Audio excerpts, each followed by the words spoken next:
Assalamualaikum warahmatullahi wabarakatuh.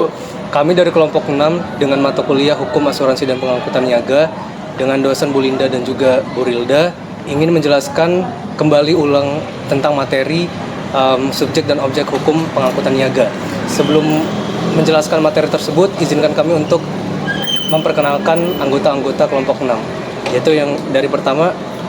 Perkenalkan, nama saya M. Akbar Pacal Pratama dengan NPM 23120111254. Saya Tejar Fazili dengan NPM 23-120-11-235. Perkenalkan, nama saya Laksmana Faresko Pramudia dengan NPM 23-120-111-184. Perkenalkan, nama saya Rion Albert Eliezer dengan NPM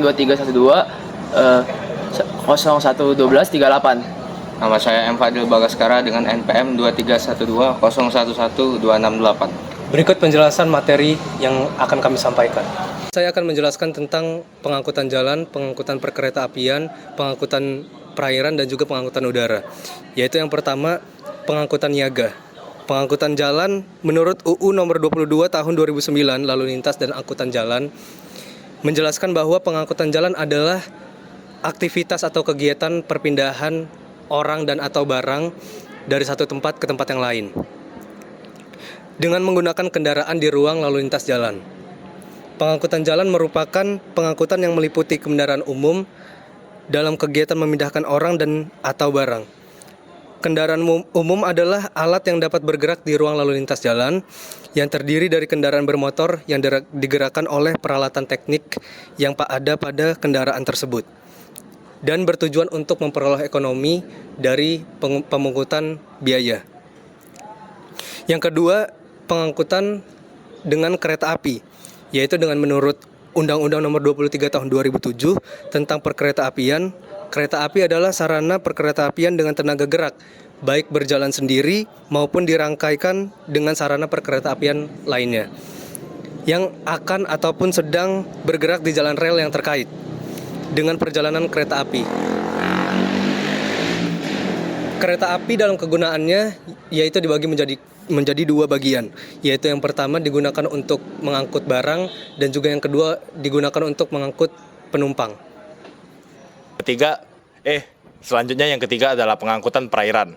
Kapal laut merupakan suatu instrumen dalam lingkup pengangkutan, baik pengangkutan barang dan atau pengangkutan penumpang.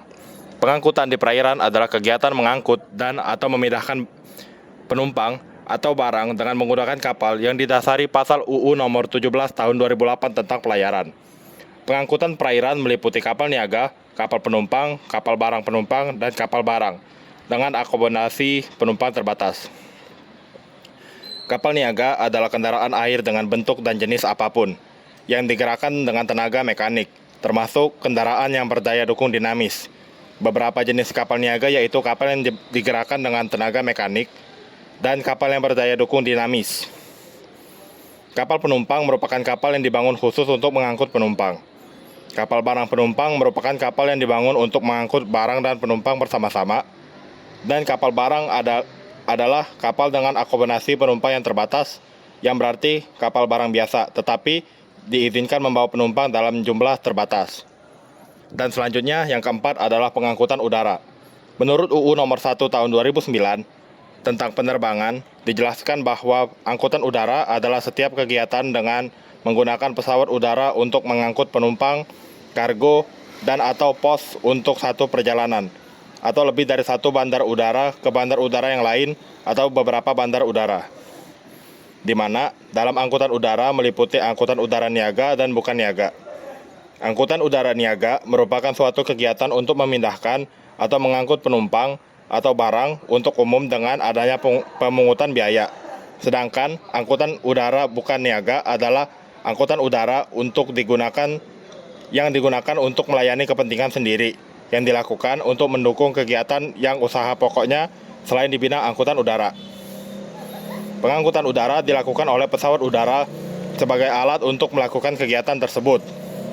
Menurut UU nomor 1 tahun 2009 tentang penerbangan, dijelaskan bahwa pesawat udara adalah setiap mesin atau alat yang dapat terbang di atmosfer karena gaya angkat dari reaksi udara, tetapi bukan karena reaksi udara terhadap permukaan bumi yang digunakan untuk penerbangan.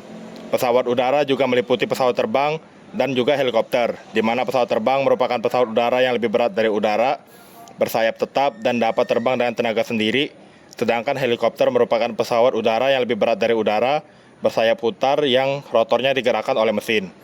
Pesawat udara sipil adalah pesawat udara yang digunakan untuk kepentingan angkutan udara niaga dan bukan niaga. Kargo adalah setiap barang yang diangkut oleh pesawat udara, termasuk hewan dan tumbuhan selain pos. Barang, kebutuhan pesawat selama penerbangan, barang bawaan, atau barang yang tidak bertujuan. Selanjutnya, saya akan membahas tentang subjek hukum pengangkutan niaga. Subjek hukum pengangkutan niaga adalah pihak-pihak yang terlibat secara langsung dalam perjanjian pengangkutan seperti pengangkutan, pengirim, penumpang, penerima, ekspeditur, agen perjalanan, pengusaha muat bongkar, dan pengusaha pergudangan. Mereka ini memiliki hak dan kewajiban hukum terkait dengan pengangkutan barang atau penumpang. Contohnya, yang pertama pengangkut. Itu adalah pihak yang menyelenggarakan pengangkutan, baik barang maupun penumpang, dan bertanggung jawab atas keamanan pengiriman. Yang kedua ada pengirim, yaitu pihak yang menyerahkan barang untuk diangkut. Yang ketiga ada penumpang, yaitu orang yang menggunakan jasa pengangkutan untuk berpergian. Kemudian ada penerima. Penerima adalah pihak yang menerima barang yang telah diangkut. Kemudian ada ekspeditur. Ekspeditur adalah pihak yang bertindak sebagai pengantara atau agen pengiriman, seringkali atas nama pengirim. Yang kemudian ada agen perjalanan, yaitu pihak yang mengatur dan menjual tiket perjalanan untuk penumpang. Kemudian ada pengusaha muat bongkar, yaitu pihak yang bertanggung jawab atas pemuatan dan pembongkaran barang di pelabuhan atau terminal. Subjek hukum pengangkutan dapat berupa badan hukum seperti BUMN dan BUMS, persekutuan bukan badan hukum, atau perseorangan. Mereka semua memiliki peran dan tanggung jawab yang berbeda-beda dalam hubungan hukum pengangkutan. Objek pengangkutan niaga mencakup segala sesuatu yang diangkut atau dipindahkan dari satu tempat ke tempat lain dengan menggunakan alat transportasi. Ini bisa berupa orang ataupun barang. Dalam konteks hukum pengangkutan niaga, objek ini menjadi fokus perjanjian antara pengangkut dan penumpang atau pengirim barang. Selanjutnya ada objek pengangkutan. Secara umum, objek pengangkutan niaga adalah barang ataupun orang. Dalam pengangkutan barang, objeknya adalah barang yang sah dan dilindungi oleh undang-undang. Dalam pengangkutan orang, objeknya adalah orang itu sendiri.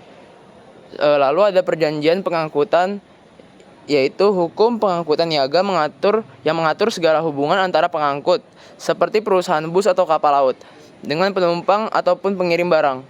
Perjanjian ini menentukan kewajiban masing-masing pihak, termasuk kewajiban pengangkut untuk mengangkut objek.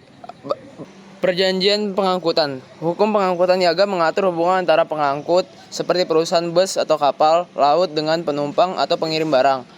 Perjanjian ini menentukan kewajiban masing-masing pihak, termasuk kewajiban pengangkut untuk mengangkut objek dengan aman dan tepat waktu, serta kewajiban penumpang atau pengirim barang untuk membayar biaya pengangkutan. Lalu ada jenis pengangkutan. Ada beberapa jenis pengangkutan niaga seperti pengangkutan darat, yaitu menggunakan bus dan truk, pengangkutan laut menggunakan kapal, dan pengangkutan melalui udara menggunakan pesawat. Setiap jenis pengangkutan memiliki peraturan dan regulasinya tersendiri. Tujuan pengangkutan. Pengangkutan niaga bertujuan untuk meningkatkan daya guna dan nilai barang ataupun penumpang. Ini berarti pengangkutan niaga tidak hanya memindahkan barang ataupun orang, tetapi juga meningkatkan nilai ekonomi atau manfaat dari barang atau orang tersebut. Selanjutnya, saya akan menjelaskan pengangkutan niaga berdasarkan undang-undang yang mengaturnya.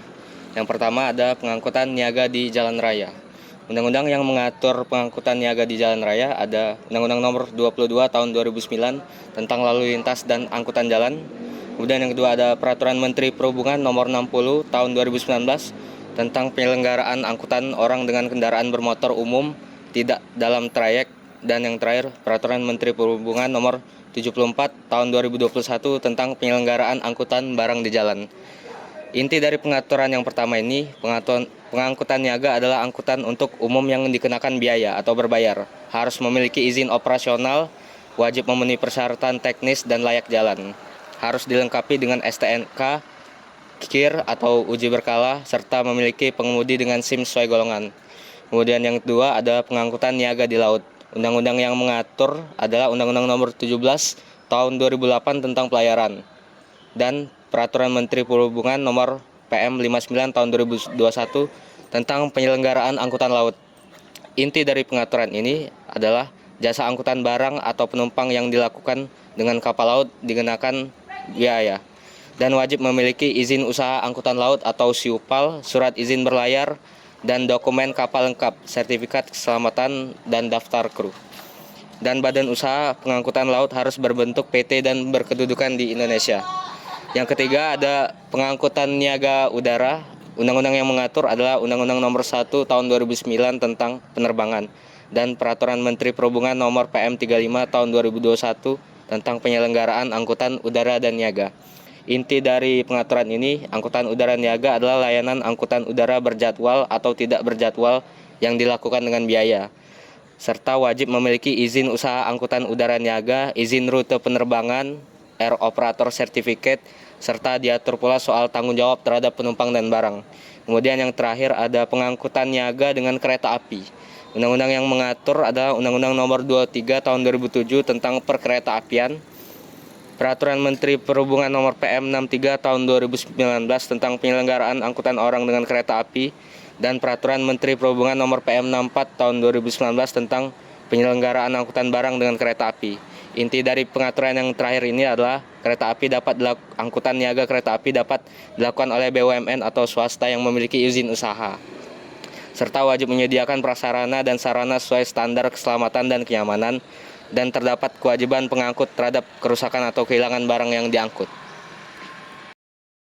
Sekian presentasi dari kelompok 6 tentang subjek dan objek hukum pengangkutan niaga. Kurang lebihnya kami mohon maaf dan kami akhiri. Wassalamualaikum Assalamualaikum warahmatullahi wabarakatuh.